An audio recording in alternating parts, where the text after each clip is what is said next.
चलिए फिनिश्ड आपका कॉन्सेप्ट। ठीक है, मेरी वसीयत पे ऑटोग्राफ लेने आया। ये आपकी वसीयत नहीं, ये मेरा फ्रस्ट्रेशन है। ये आप ही का कॉन्सेप्ट है जिसे आपने मुझ पे स्क्रिप्ट लिखवाया। बहुत पुराना है यार। पुराना कहाँ है? नहीं, सफेद है, कड़क है। अरे मैं पेपर के नहीं, आपके कॉन्सेप्ट की बात कर रहा हूँ। कॉन्सेप्ट बहुत पुराना है। पुराना क्या है? कुछ भी नहीं है। कितने सालों से यही चलता आ रहा है। अरे हीरोइन भाग के गले मिलते तो मिलने दे, गाने बजते तो बजने दे। आजकल तो सेंसर की प्रॉब्लम भी नहीं है। देखिए मैं क्या बोल रहा हूँ सर, हम कुछ हटके ट्राई नहीं कर सकते हैं? कुछ अलग, कुछ नया। हटके क्या है? कुछ भी नहीं है। देख, मैं तुझे फिल्म बनाने का फॉर्मूला समझा था। यहां से हम लोगों ने हॉलीवुड का रोमांस लिया, अब वहां से जापानीज फिल्म की हम लोगों ने कहानी ली। अब परायों से इतना ले रहे हैं तो अपनों को छोड़ेंगे? कैसे छोड़ेंगे?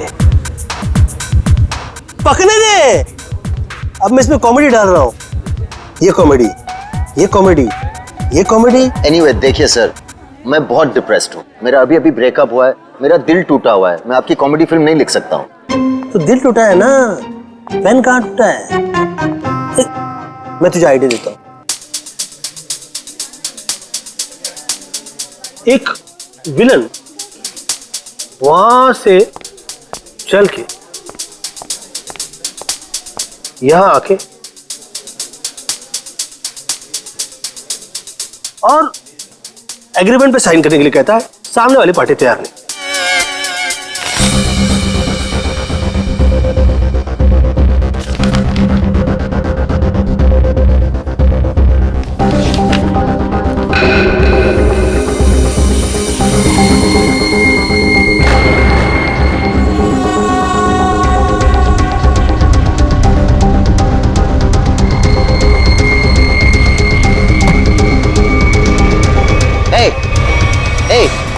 क्या डाला तुमने उसकी ग्लास में? हाँ, क्या डाला ग्लास में? रुको।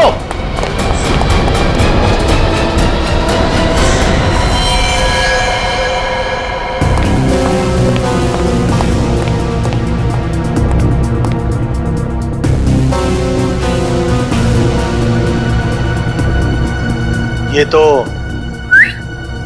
उस आदमी ने इसे मारा है। मैंने अपने आंखों से देखा। उसने इसके ग्लास में जहर डाला था। तो क्या करे? निकले? ऐसी सिचुएशन में सब एक ही काम करते हैं, सीआईडी को बुलाते हैं।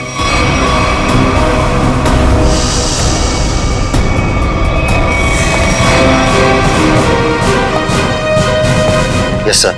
सर मैंने ही फोन किया था। Mister UD. यस। आपके और अरमान जी के सामने मारा है। मुझे पता नहीं, इन्होंने देखा है। इन्होंने देखा। इन्होंने? मिस्टर यूडी, हमने सुना है कि आप कहानी वगैरह भी लिखते हैं। जी सही सुना आपने। मैं कहानियां लिखता हूँ लेकिन आइडियाज ये देते हैं। ये वाला मेरा नहीं था। क्या हुआ?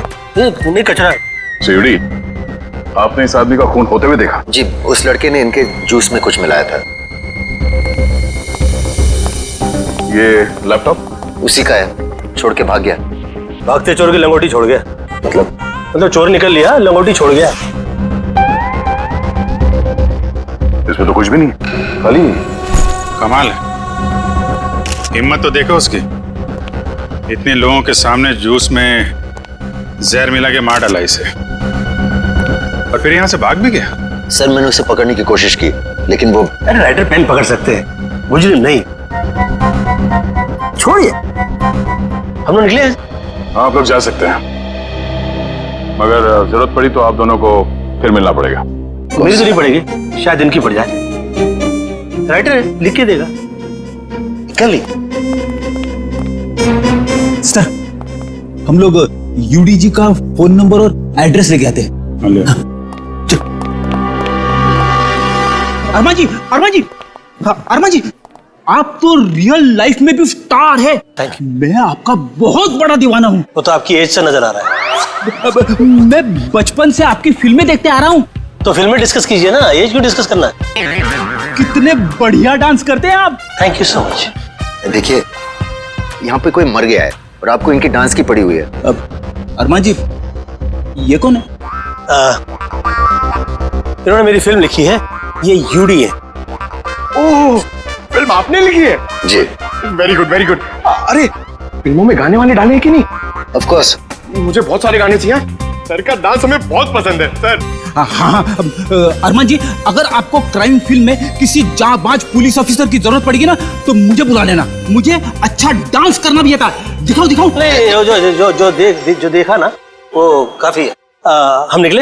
अरे कहाँ जा रहे हैं आप? अरमान जी, वैसे आप यहाँ क्यों आए थे? हम लोग की फिल्म हैप्पी एंडिंग के प्रमोशन के लिए आए थे, जो कि 21 नवंबर को रिलीज हो रही है। सुपरहिट फिल्म है, कॉमेडी है, धमाल है, बेमिसाल है। अपने परिवार के साथ देखना जरूर। जरूर देखूंगा। मैं अपनी वाइफ को साथ में लेके जाऊंगा और स्क्रीन के सामने डांस भी करूंगा। आप सीआईडी है ना? हाँ, आपको कोई शक है क्या? नहीं, हमारी तरफ से आप सबको शुक्रिया। आपकी वजह से हम सब सेफ हैं। वो तो है। निकले चलें? अरे एक सेकंड जरा बताइए ना कि अगली बार आपसे कब मिलेंगे? 21 नवंबर को अपनी नजदीकी थिएटर में। आपका फोन नंबर और एड्रेस चाहिए था। This is my card. Best luck for your film. Thank you so much. Best luck sir. Thank you so much. कर लिए।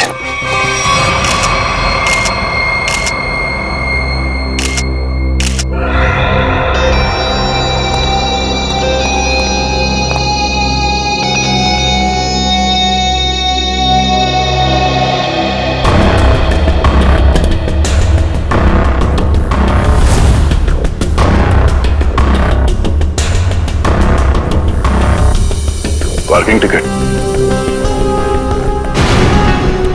प्रतीक, ये आदमी यहाँ होटल में ठहरा था या कहीं बाहर से आया? नहीं सर, ये हमारे होटल के गेस्ट नहीं है, कहीं बाहर से आया था। ये जो लड़का भागा है उसका चेहरा तो देखा होगा ना आपने? हाँ सर, देखा है। उसका स्केच बनवाइए जरा। Okay sir. और ये पार्किंग टिकट है, मतलब किसी गाड़ी से आया था।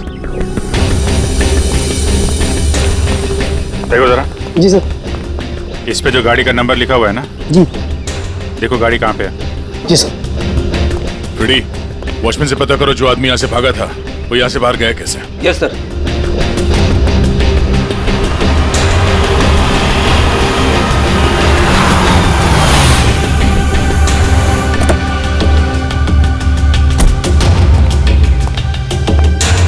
मिस्टर प्रतीक को तुम लाए थे?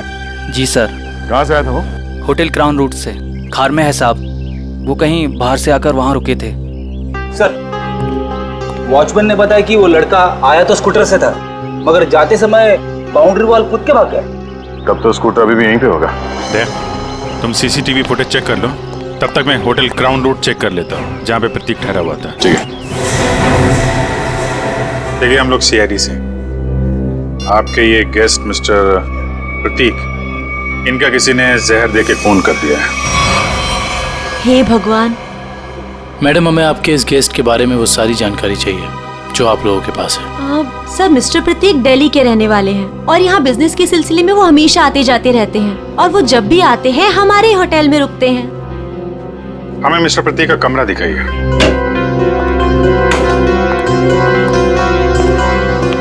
कमरा चेक कर लो जरा।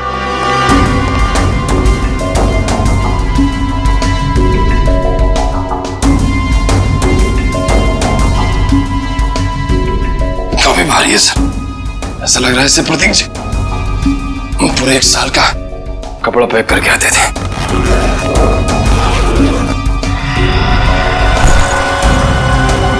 बैग तो खाली है।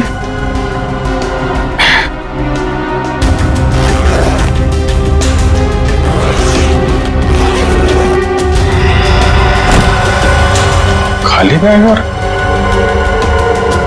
बैग तो भारी है।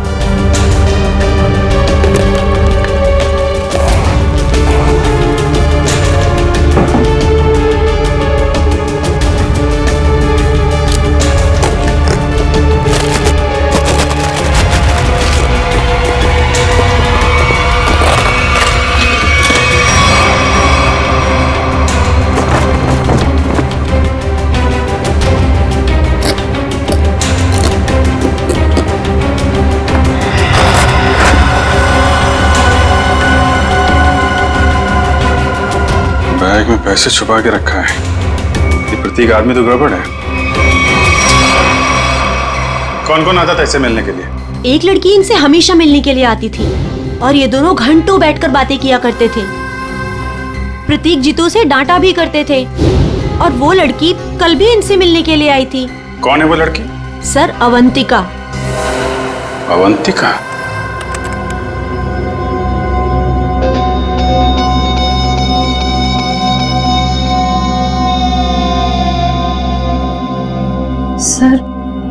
सर वो स्कूटर काफी देर से वहीं पर है। हाँ श्रेया, ये स्कूटर खुनी का हो सकता है। बजा, जरा इस फुटेज को और पीछे से प्ले करना।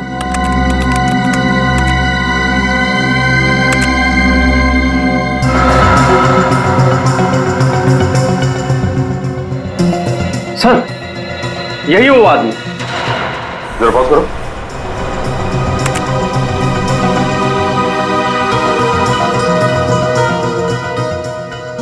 सर, ये तो वही आदमी है।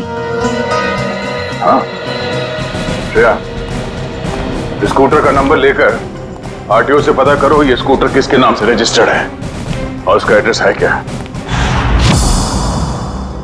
तो आप दोनों साथ में रहते हो और वो यहाँ काम करता है? यस सर, यही काम करता है Ketan. Hello sir, welcome. Ma'am, हम लोग सीआईडी से और एक जांच के सिलसिले में यहाँ आए हैं। ये आदमी केतन यहाँ पे वेटर है ना?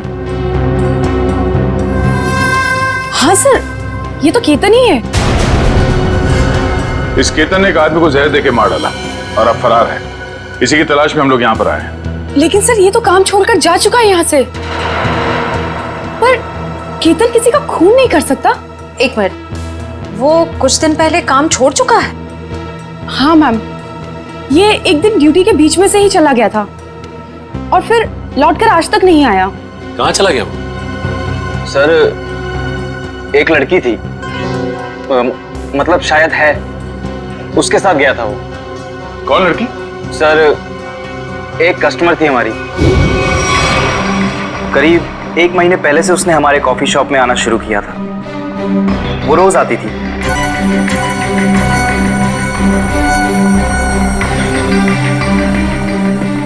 और उस कोने वाली टेबल पर जाकर बैठ जाती थी। उस टेबल पर केतन सर्विस देता था।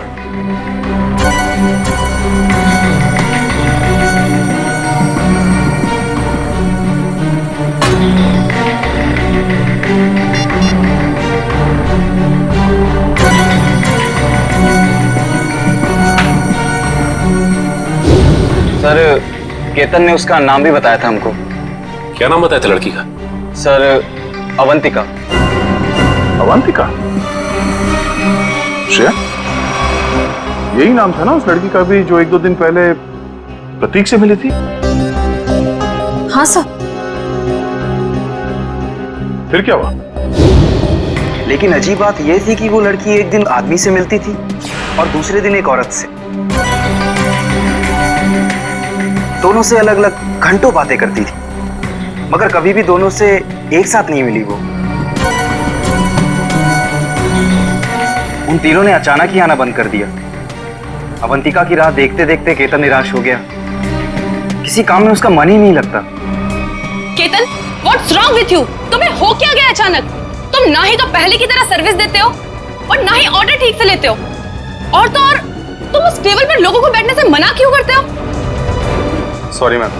देखो, सॉरी वॉरी यहाँ नहीं चलेगा। तुम्हें काम करना है तो ठीक से करो, वरना छुट्टी लो।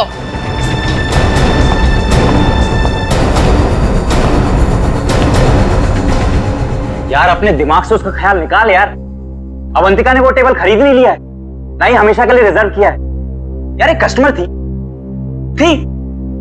अब नहीं है। बस नहीं यार, मैं उसे भूल नहीं पा रहा हूँ। उसने कुछ बताया भी नहीं और अचानक से गायब हो गई।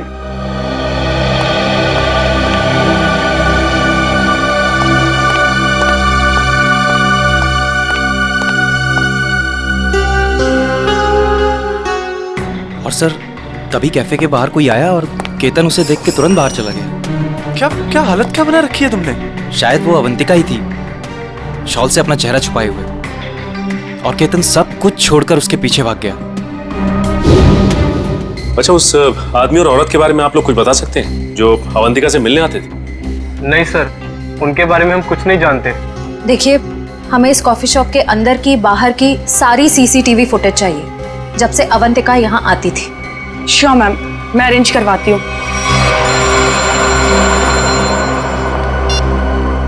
और डॉक्टर साहब, क्या बात कर रहे हैं सर आप? पर ऐसे कैसे हो सकता है? ठीक है सर, मैं एसीपी साहब से बात करता हूं।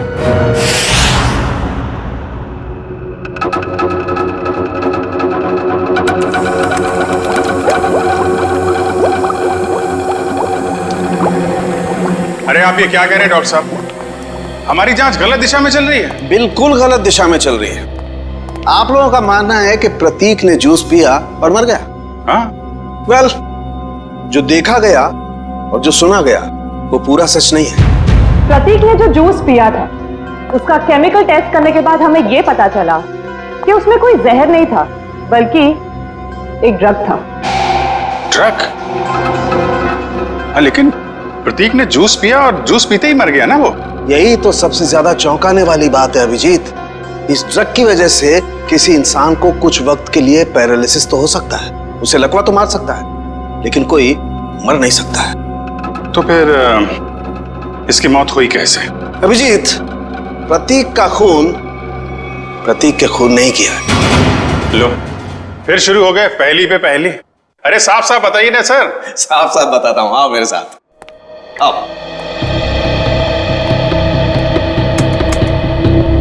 ये देखो, ये प्रतीक की ब्लड सेल्स और ये एक नॉर्मल इंसान के ब्लड सेल्स।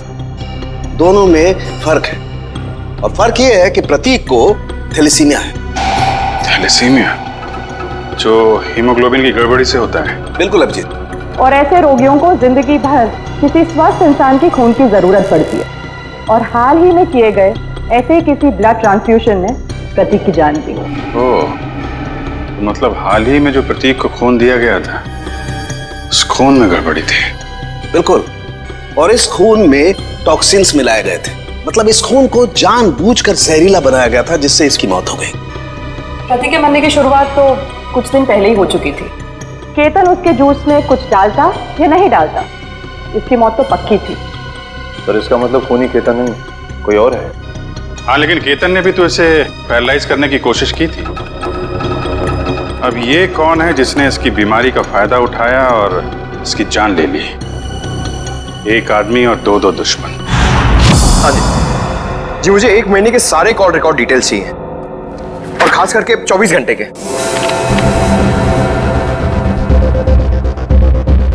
केतन का फोन आखिरी बार जामवार में ट्रेस हुआ था सर।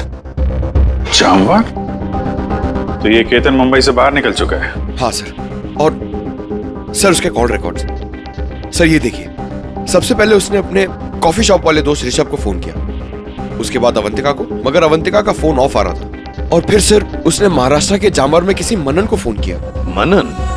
अभिजीत, मतलब इस केतन को जामवार से उठाना पड़ेगा, वही बताएगा अवंतिका कहाँ छुप कर बैठी है। और फिर ये भी पता लगाना चाहिए इन दोनों का क्या संबंध है उस कॉफी शॉप वाले औरत और आदमी के साथ। सर अवंतिका का तो पता नहीं, लेकिन हम उस आदमी और उस औरत तक पहुंच सकते हैं जिनसे वो कॉफी शॉप में अलग अलग मिलती थी। ये देखिए सर।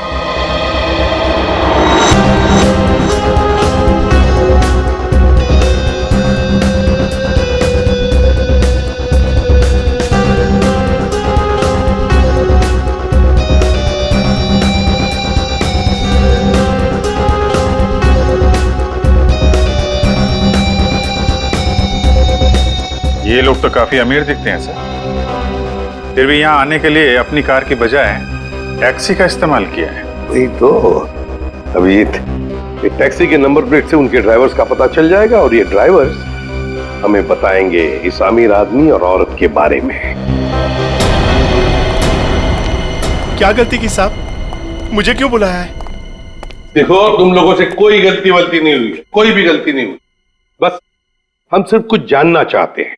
ये देखो, ये औरत और ये आदमी क्या इन लोगों को तुमने कभी देखा है? तुम जानते हो इन्हें? ये दोनों भी पिछले महीने कुछ दिनों तक ग्रैंड मोटर्स होटल में आते जाते रहते थे। ये आदमी, इसे तो मैं जानता हूँ। ये तो एक बार मेरे टैक्सी में बैठा था। कौन है ये? कहां से बैठा था तुम्हारे टैक्सी में? कौन है ये साहब, मैं नहीं जानता हूँ, लेकिन पिछले महीने जुहू सर्कल पे एक कॉलोनी से इसे मैंने उठाया था सुबह सुबह। इसके पास 1000 रुपया था साहब। मेरा भाड़ा 390 रुपया था। मैंने इसे 600 रुपया वापस कर दिया, लेकिन ये 20 मिनट तक 10 रुपए के लिए बकबक करता रहा। फिर बाद में मैंने साहब इससे 10 रुपया लेके उसको दिया था। हाँ सर, याद है। अभी तक इसने 10 रुपए दिए भी नहीं मुझे। कुछ बता सकते हो ये जुहू में कहाँ रहता है? ये तो मालूम नहीं है साहब, लेकिन जाते जाते इसने कहा था कि मेरा तो इधर रोज का आना जाना है। अगर ऐसे ही मैं 10-10 रुपए डेली छोड़ता जाऊं तो महीने का 300 रुपया हो जाएगा। पैसे वाला आदमी था साहब, लेकिन 10 रुपया के लिए बहुत चिक-चिक किया साहब, बहुत चिक-चिक किया एकदम। ठीक है, चलो हमारे साथ।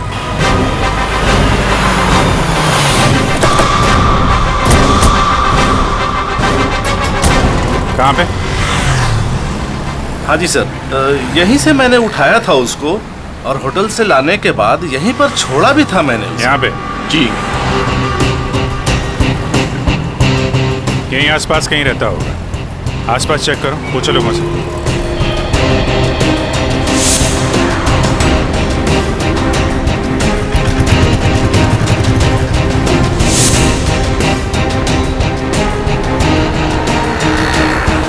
अरे भाई साहब, जरा देखना इस आदमी को पहचानते हैं क्या आप? अरे साहब, अभी हमें 5 गाड़ियां और धोना है। मेरे पास बिल्कुल टाइम नहीं है। अरे यार, थोड़ा टाइम निकालो ना काम से, लोगों की मदद भी क्या करो भाई। ठीक है साहब, लाइए दिखाइए फोटो। ये देख। अरे ये तो अपने निरंजन साहब हैं। निरंजन साहब? हाँ साहब, ये यहीं तो रहते हैं। वो सामने वाले दूसरे बंगले में, बंगला नंबर 707। और हाँ साहब, इनकी तीनों गाड़ियां रोजाना मैं ही धोता हूँ। अच्छा, थैंक यू वेरी मच। 707 ना? जी हाँ, 707। Thank you.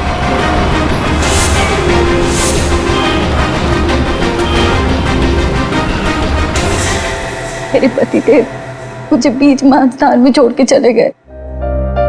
आखिरी बार भी उनको देखना मेरे नसीब में नहीं रहा।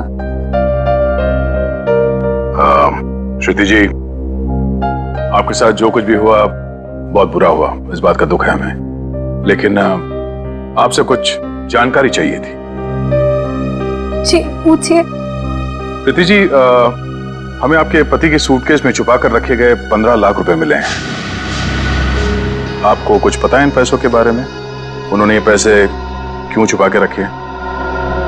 मुझे कुछ नहीं पता। ठीक है, कोई बात नहीं, हम पता लगा लेंगे। क्या हम उनका कमरा देख सकते हैं? जी उधर। अच्छा। सरस्वती जी, आप इन दोनों में से किसी को पहचानती हैं? जी नहीं।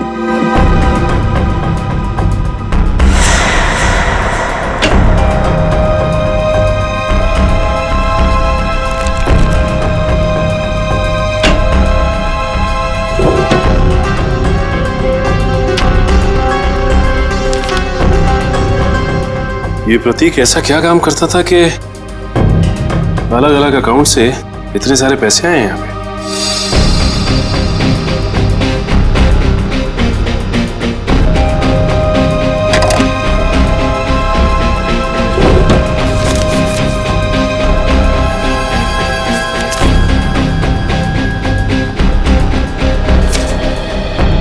सीढ़ी।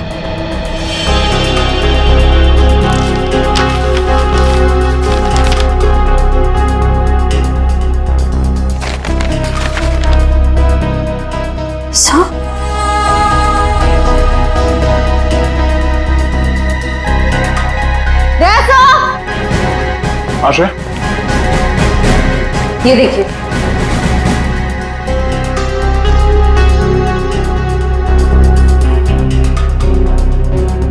बच्चों की तस्वीरें, पैसों के आंकड़े। प्रतीक करता क्या था? सचिन एक काम करो, ये सब मुंबई भेज दो ब्यूरो में। श्रुति जी,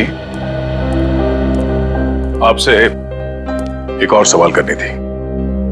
क्या आपको यह बात मालूम थी कि आपके पति को थैलेसीमिया नाम की बीमारी थी? जी हाँ। और इस बीमारी के पेशेंट को कुछ दिनों में अपना खून बदलना पड़ता है। तो आखिरी बार आपके पति ने कौन से हॉस्पिटल में अपना खून बदला था? यही दिल्ली में सिटी हॉस्पिटल।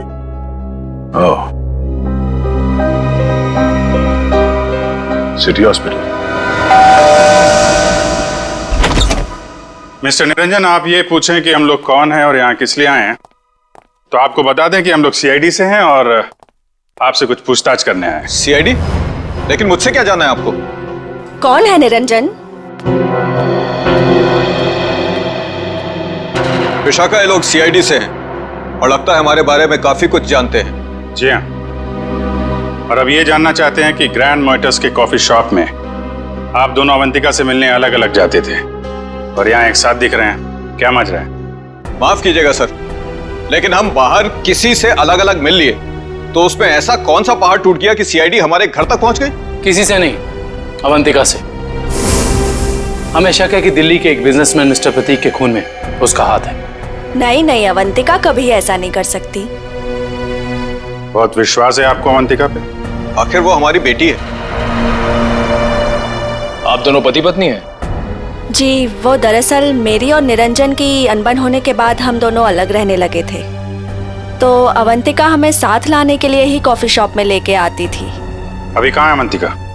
जी, वो घर पर ही है, लेकिन आप लोगों की कुछ मदद नहीं कर सकती।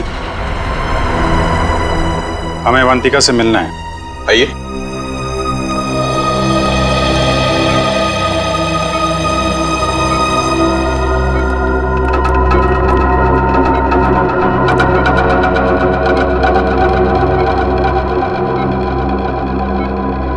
क्या हुआ इसे? सीढ़ियों से गिर गई थी, सिर में चोट लगी है, तब से कोमा में है। डॉक्टर्स ने कहा है कि कुछ महीनों में इसे होश आ जाएगा, इसीलिए इसे हम घर ले आए और घर से ही सारा ट्रीटमेंट चला रहे हैं। नर्स मिशा इसकी देखभाल के लिए पूरे दिन घर पर ही रहती है। मिशा, कैसी हालत है अवंतिका की? सर, अभी तो कुछ कह ही नहीं सकते कि इन्हें कब होश आएगा। अब तो अवंतिका में सिर्फ जान बची है, मगर शरीर और दिमाग पूरी तरह नाकाम है। अब इस केतन को ढूंढना ही पड़ेगा।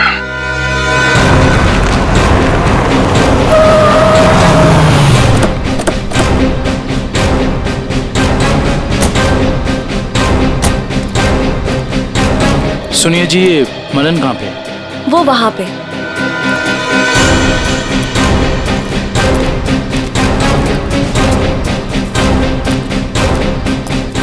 ये मनन। हाँ जी, आप कौन? जरा केतन को बुलाओ, से मिलना है। कौन केतन? यहाँ कोई केतन नहीं रहता। देखो, केतन ने तुम्हें आखिरी फोन किया था, इसलिए तुम्हारे तक पहुंचे हैं। अब अगर झूठ बोलोगे तो तुम्हें भी साथ में ले जाएंगे। कहाँ ले जाएंगे? वहीं जहाँ बिगड़े हुए लोग ठीक किए जाते हैं, मुजरिमों की मरम्मत की जाती है। अगर केतन यहाँ पे निकला तो उसको छुपाने के गुनाह में तुम्हारी भी मरम्मत हो जाएगी, समझे तुम? नहीं नहीं साहब, ऐसा मत कीजिए। वो अंदर छुपा है, उसके चक्कर में मैं नहीं फंसना चाहता।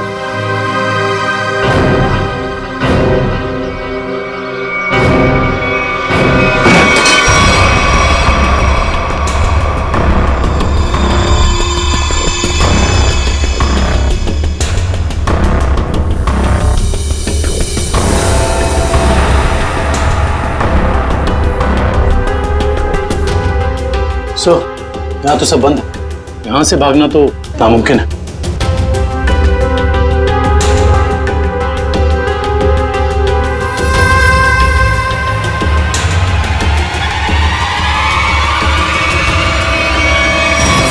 आ जाओ।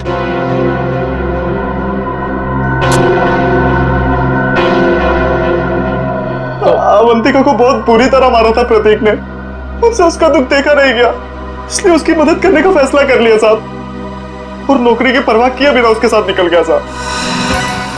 देखो केतन, मुझे पता है कि तुम मुझे बहुत पसंद करते हो, पर इस वक्त मैं बहुत अकेले हूँ और सिर्फ तुम ही मेरी मदद कर सकते हो। प्लीज मना मत करना। प्लीज आप रोइए मत, मुझे बताइए क्या कर सकता हूँ मैं आपके लिए।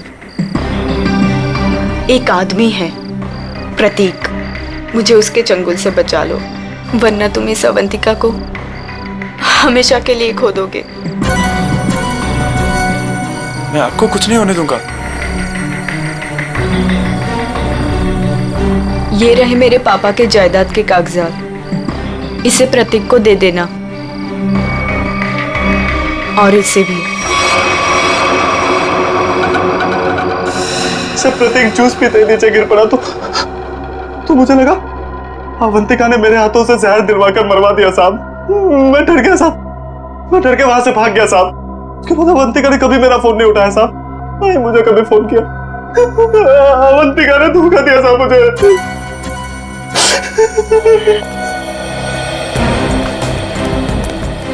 सर ये प्रतीक आखिर अवंतिका से चाहता क्या था? ये तो तय है कि दोनों के संबंध ठीक नहीं थे, लेकिन असली कहानी क्या है ये तो अवंतिका के होश में आने के बाद ही पता चलेगा।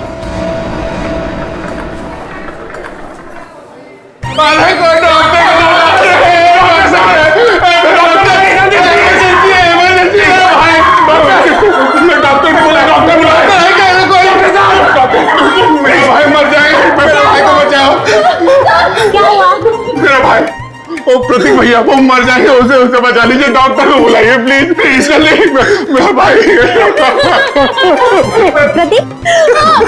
प्रतीक भैया देखिए, वो इस हॉस्पिटल में ब्लड ट्रांसफ्यूजन के लिए आते थे, उन्हें थैलेसीमिया की बीमारी है। हाँ प्रतीक कैसे है वो? अब तक तो बिल्कुल ठीक थे, अचानक चक्कर आ रहा है उनको और पता नहीं कुछ और क्या हो रहा भैया, सांस लेने में तकलीफ हो रही है। प्लीज डॉक्टर बुलाइए ना, उसी डॉक्टर को जिसने इलाज किया उसका। अच्छा रुकिए, मैं बुलाती हूँ। Please doctor.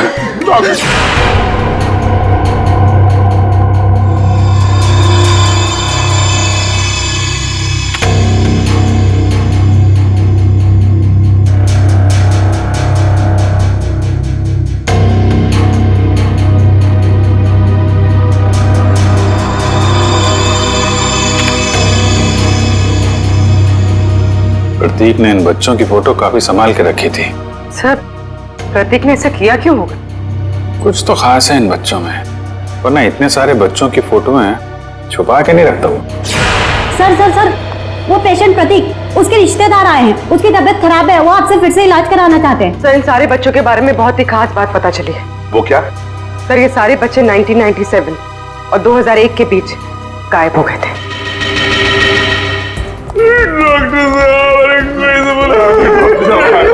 जी कहाँ है प्रतीक? मैंने उसका इलाज किया था। अरे डॉक्टर साहब आपने मेरे भैया प्रतीक का ब्लड ट्रांसफ्यूजन किया था? जी। अरे डॉक्टर साहब मरीज है कहाँ?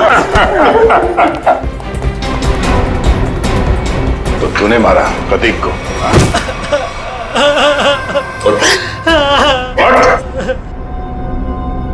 कौन है आप लोग? सीआईडी। अब फटाफट बकना शुरू कर वरना बताता हूँ। मेरे पास एक आदमी का फोन आया था, उसने मुझसे कहा प्रतीक को जहर मिला हुआ खून देना है जिससे वो मर जाए, इसलिए मैं। शर्म नहीं आती तुम्हें? एक डॉक्टर होके तुमने मरीज का खून किया। सॉरी वो गलती हो गई। उस आदमी ने कहा था कि मिशा नाम की औरत आएगी और इस काम के बदले अच्छा खासा रकम देगी, तो मैं लालच में आ गया। ओह मिशा। नर्स मिशा इसकी देखभाल के लिए पूरे दिन घर पर ही रहती है। ओह नो, ये मिशा अभी अवंतिका की देखभाल कर रही है। चलो।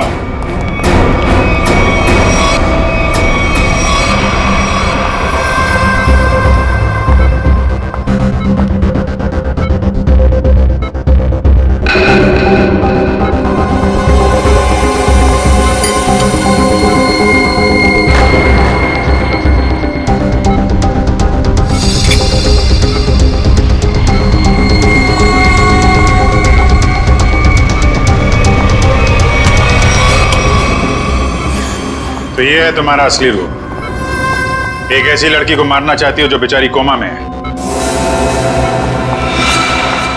ये क्या कह रहे हैं आप? मैं तो बस विटामिन का इंजेक्शन दे रही थी। विटामिन का इंजेक्शन है? आप भी काफी कमजोर दिख रही हैं। इनको लगा दो विटामिन का इंजेक्शन। निखिल जरा हेल्प करो। आप पकड़ो जरा। चल और दे। नहीं नहीं मुझे इंजेक्शन मत दो। नहीं छोड़ो मुझे। विटामिन का एक नहीं नहीं इसमें जहर है। छोड़ो मुझे। जहर है इसमें। सीआईडी इतनी रात को मेरे घर में? अरे ये देखिए ना, ये मिशा आपकी बेटी अवंतिका को जहर का इंजेक्शन लगा के मारना चाहती है।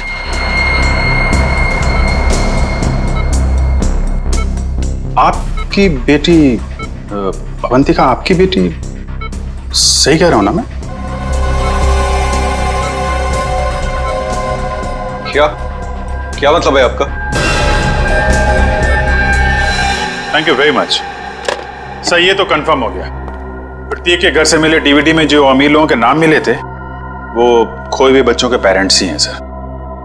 और ये जो नाम के आगे करोड़ों के आंकड़े लिखे हैं ये उनकी संपत्ति के डिटेल्स हैं। तो फिर अभिजीत, ये प्रतीक इस लिस्ट को लेकर क्या कर रहा है? पूरी काम करो, पेरेंट्स की लिस्ट में से किसी भी एक पेरेंट को फोन लगा अभी। सर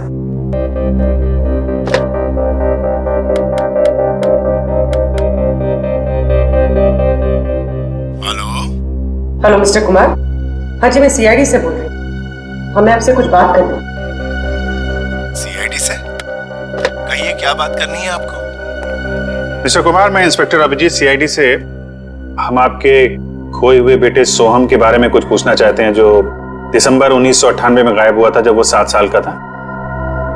माफ कीजिएगा, हम आपके पुराने घाव को ताजा कर रहे हैं पर क्या उसके बाद से सोहम के बारे में आपको कुछ पता चला? कोई चीज, कोई बातचीत? पता नहीं आप लोग ये क्यों पूछ रहे हैं, मगर 3 महीने पहले एक लड़का सोहम होने का दावा कर रहा था,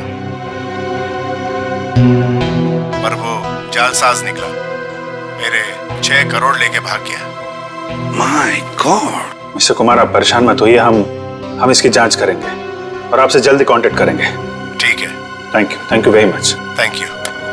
सर कहीं अवंतिका भी ऐसे कैरेक्टर तो नहीं? हो सकता है। हमें सब कुछ पता चल चुका निरंजन जी। जिन अमीर परिवारों के बच्चे बचपन में खो जाते थे ये प्रतीक अपने आदमी वहां भेजता था उनके खोए हुए बच्चे बना के, ताकि पैसे कमा सके। उसके घर से हमें आपका नाम मिला है। आपकी बेटी अवंतिका 9 साल की उम्र में खो गई थी, उसके बाद कभी नहीं मिली। ठीक कह रहा हूं मैं?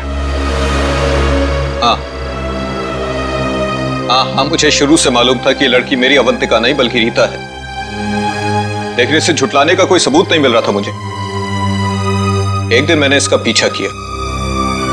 जब सच्चाई सामने आई तो मेरे पैरों तले से जमीन खिसक गई।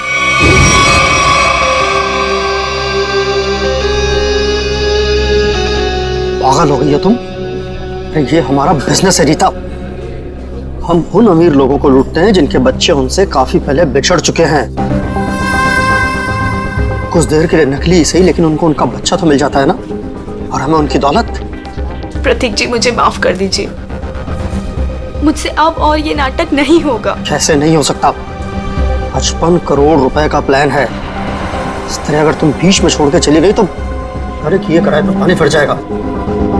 समझने की कोशिश कीजिए प्रतीक जी, उस निरंजन को मुझ पर शक हो गया है और इस तरह कब तक मैं उनकी बीवी विशाखा को बेवकूफ बनाती रहूंगी। अगर उस निरंजन ने डीएनए टेस्ट करवा दिया तो मैं तो सीधा जेल में चली जाऊंगी।